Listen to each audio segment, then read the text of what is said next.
In college, yes, definitely, but then as a teacher, probably the most. What? Hi, I'm Vanessa, and I'm a teacher. Hi, I'm Bryant, and I'm a teen. Today we are playing Never Have I Ever. Never have I ever cheated on a test. I Yeah, have. Yeah. Really? Yeah. What test was it? Okay. Which test wasn't. What? I'm kidding. It was probably in 7th grade, math test. You know, I think I was having trouble remembering a formula, so just wrote it on my eraser, flipped the eraser upside down, and that was that. That's it. Oh man. Okay. You've done more? Yeah, I've done a lot more. I think it was on a history test. I might have peeked over. Oh wow. Did they have the right answer though? That's the question. Probably not. I'm really smart, so I have not. Never have I ever worked with someone who I've hated with the burning fire of 1,000 suns. I mean, this one's easy. I mean, come on, Matt. Really? Hate's a strong word. Maybe not with the fire of 1,000 burning suns, maybe a few. A few burning suns, yeah. but Like one yeah, or two. Yeah. Just you wait, Maddie. It's just one day you're gonna wake up and you're gonna realize the people you work with are the scum of humanity. I don't doubt that. When I was working as a tutor, we decided to do like 2-on-2s, where like there'd be 2 tutors and 2 tutees, and the other tutor was just, I couldn't stand him and I had to be in a different room. I couldn't take it. I wouldn't say that about a student because I don't know, some of us can be really annoying. that's true.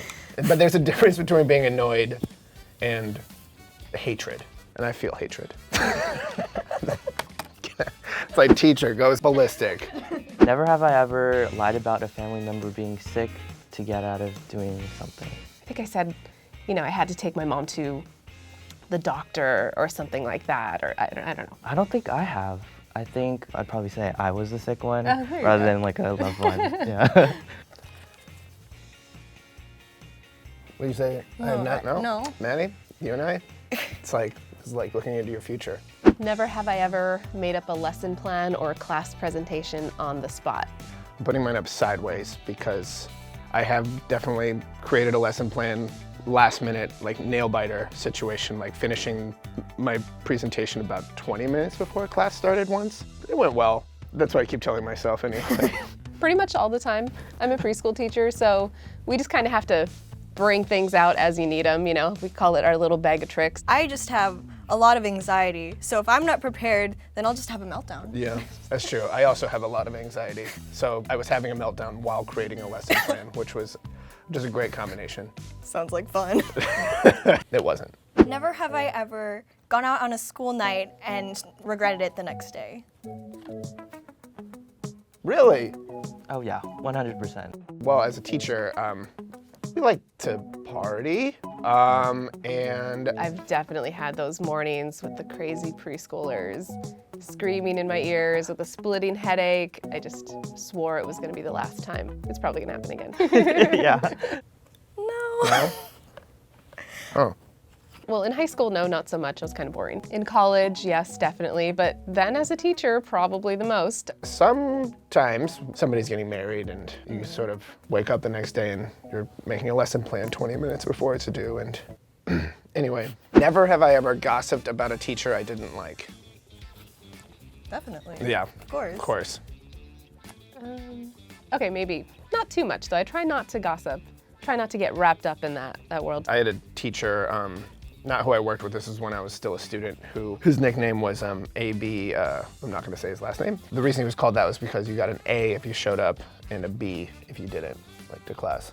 What the heck? Well, here's the turning point of that story. He had found out about that nickname before I was one of his students, and then he was like, oh, well, now I'm just gonna be like one of the toughest teachers there is, and I got like a C- in his class, God. even though you went every single time. I That had- one dude ruined it for everyone. Oh.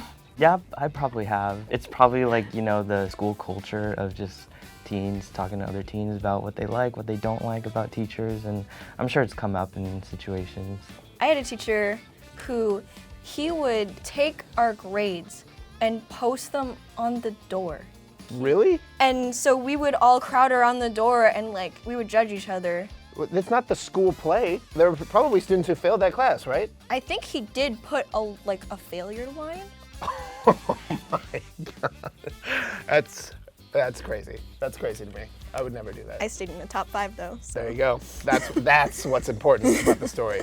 That's bonkers. Really? Never have I ever lied to the principal.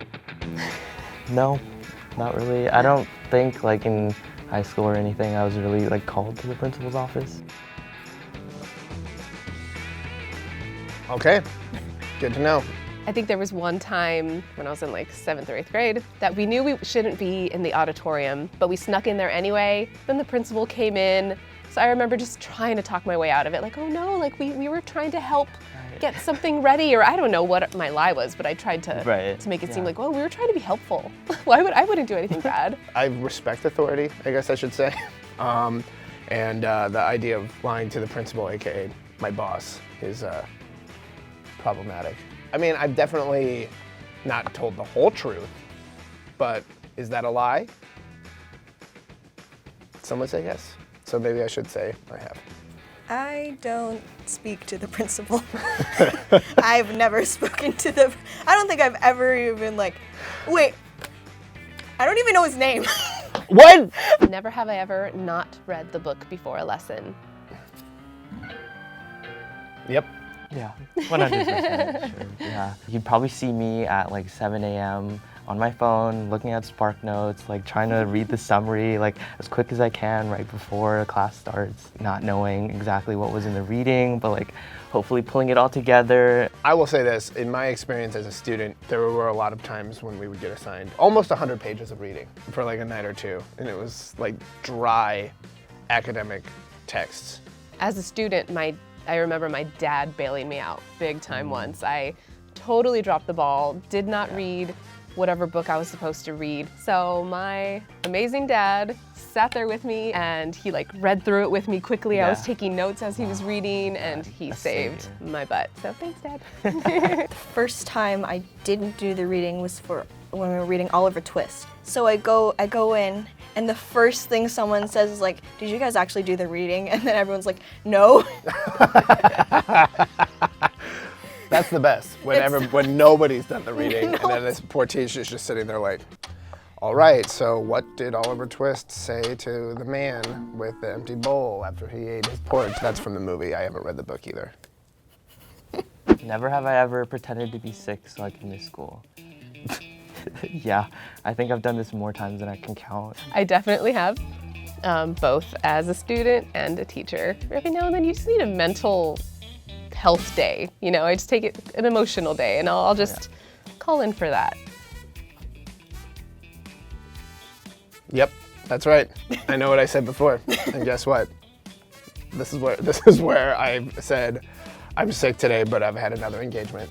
So what I'm really saying is I'm not feeling well emotionally, and so I won't be in today.